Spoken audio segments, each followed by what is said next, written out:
Willie Was Different, a children's story by Norman Rockwell. Willie was a wood thrush. In his thrush family, he had a strict, proud father, a loving mother, and two rowdy older brothers named George and Albert. Willie was different. He felt and looked different. He was gawky and pigeon-toed. Maybe way down deep inside himself, he felt he was a genius. Willie's father was always preaching about the fine qualities of the wood thrush. "A wood thrush," he would say, "is not mighty like an eagle, or beautiful like a peacock, or wise like an owl. Certainly wood thrushes do not try to talk like humans as parrots do, nor do they sing like nightingales. No, we have a simple song that has never changed through the ages." Willie's father would say, "It is only 6 notes long, but it is perfect, and it is glorious. Many famous human composers, such as Handel, Weber, and Gounod, have been inspired by our song." Willie was proud of being a wood thrush, but he also wanted to be himself. He was tired of his father's daily lectures of trying to be like every other wood thrush. Finally, he just couldn't stand it anymore, so he flew away to a neighboring wood and made himself a new home, alone.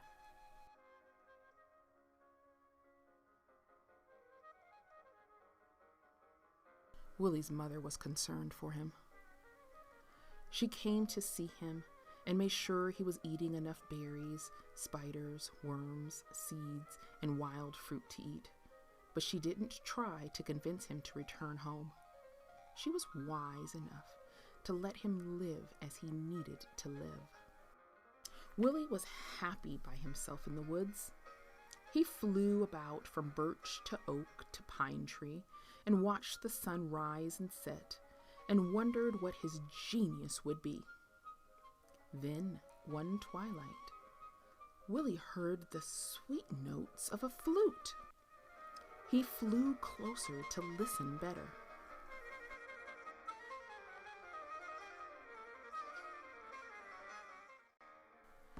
Miss Polly, the town librarian, was playing her flute at an open window.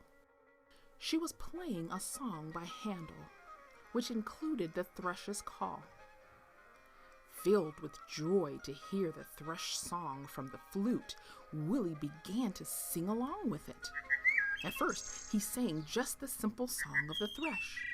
Then he added credenzas and trills inspired by his own moods. Willie realized his destiny. He must become a great, great singer. Miss Polly had never been accompanied by a bird before, but she found Willie's music enchanting. She happily played duets with Willie until night fell and the moon rose. The next morning, Miss Polly walked through the woods until she heard Willie practicing his songs in a tree.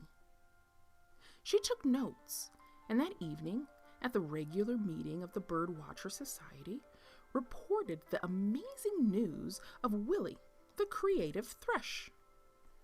The birdwatchers were flabbergasted. A thrush who composed his own music? No one had ever heard of such a thing.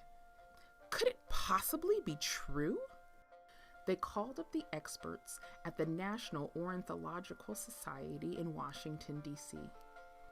The experts were flabbergasted too, even if they wouldn't admit it.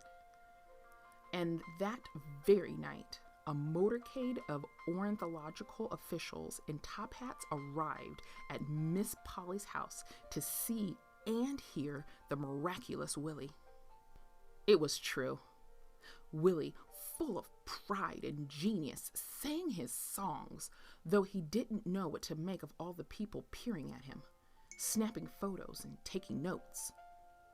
Miss Polly urged him to sing again and again. Inspired, he sang more beautifully than ever. His audience fell silent. Willie was a genius. They knew it, and Willie knew it too. But later, as Willie rested in the dim top of a pine tree and Miss Polly served tea, the ornithologist told Miss Polly that Willie was too important a bird to stay out in the wilds. He must come to Washington and live in the aviary there. All the world deserved a chance to see and hear this remarkable creature. Miss Polly worried. The aviary would be so different from the woods behind her house. But she felt a duty to Willie's genius, so she took him on a train to Washington. Miss Polly was right.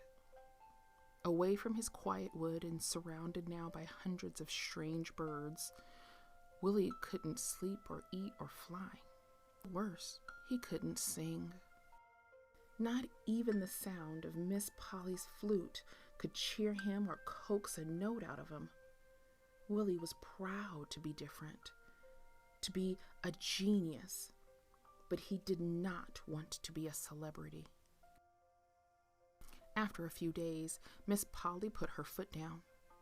She took Willie back home and returned him to his woods and meadows. For quite a while, Willie kept to himself. But then, hearing the sweet sounds of Miss Polly's flute among the trees, he began to try his songs again, very softly, just for themselves. Willie and Miss Polly, his true old friend, brought to life the songs they had created together.